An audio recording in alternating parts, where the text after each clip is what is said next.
sorry, just to follow up on that, but the latest IPC report actually says that 96% of the population of Gaza is facing acute food insecurity, which is what I just crisis said, level or absolute higher. dire. Yeah. So it's still very dire, and you've spoken about what the US has done, but the US also continues to be the biggest funder of Israeli military, and under US law, it is required that any country receiving military support must not obstruct the flow of humanitarian aid during war. And every major rights group, from the United Nations to Human Rights Watch, has said that Israel is using starvation as a tactic of war. Do you disagree with them? And are you, just sorry, one final question, are you not afraid of completely losing legitimacy?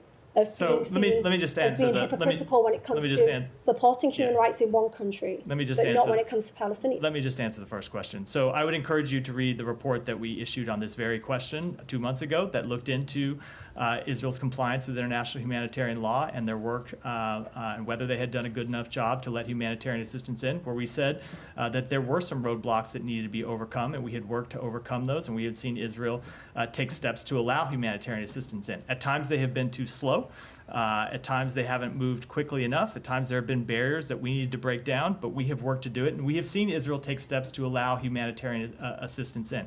Now, there is, as I just said a moment ago, there is always something more that needs to be done. We've talked about the fact that you have a lot of assistance coming to Kerem Shalom now, but it can't move around Gaza as freely as it could because of looting by armed gangs. And so we need to come up with practical steps to address that. And I say that to get at the point that I know sometimes everyone likes to make this seem like a black and white issue that is completely simple, where there's somebody that's blocking humanitarian assistance, when it can be much more complex. There can be other problems, such as the looting of criminal gangs, that we have to assess, and so we're working with our partners in the region to try to assess that, and we're going to continue to. I have to reply to that. Sorry, I just have to quickly reply to that. Sorry, can I just quickly reply to that point? No, thank you. Thank you very much on NATO